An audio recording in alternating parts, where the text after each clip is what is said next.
আসসালামু আলাইকুম এভরিওয়ান, আশা করি সকলে ভালো আছেন। অনেকে বলে যে ভাই আমার বাজেট 40,000 টাকা, 30,000 টাকা, 50,000 টাকা, কোন ক্যামেরাটা আমি কিনতে পারবো? সনি ভালো হবে, নিকন ভালো হবে, ক্যানন ভালো হবে, নাকি ফুজি ফিল্ম, কোনটা আমার জন্য ভালো হবে? সো আজকে একটা ক্যামেরা দেখাবো। প্রথমে বাজেট পরে বলি। সো সেটা হলো প্রত্যেকটা ফটোগ্রাফি ক্যামেরার বাপ বলা হয় 40,000 টাকার মধ্যে। যদি কোনো ক্যামেরার বাপ বলেন, ছবি তুলবেন, ছবিতে রাজা, সনি, ফুজি ফিল্ম, ক্যানন, তাহলে আমি বলবো যে নিকনের 5600 নেওয়ার জন্য। কারণ এটা এমন একটা বডি, সব থেকে latest body, touch screen, autofocus, microphone support, HD এবং ভালো মানের একটা প্রসেসর ইউজ করা হয়েছে।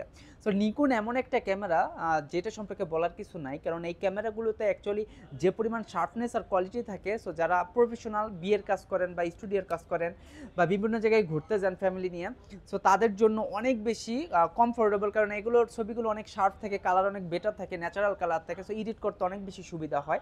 সো এই সেটআপটা যারা মূলত বাজেট 40,000 টাকা, ভাই আমি স্টুডিওর কাজ করব, বিয়ের কাজ করব, পার্কে ছবি তুলব, ভিডিওগ্রাফি করব, আমি আমি নতুন, আমি জানি না কোন ক্যামেরাটা আমার 40,000 টাকার বাজেটের মধ্যে কিনলে ভালো হয়, সো তাদের জন্য এই সেটআপটা হতে পারে বেস্ট চয়েস। চোখ বুঝে কিনতে পারেন, কারণ এই বাজেট আপনি অন্য ক্যামেরা পাবেন, সনি পাবেন, সনিতে এইরকম কোনো ফ্যাসিলিটিস থাকবে না 80,000 টাকার নিচে।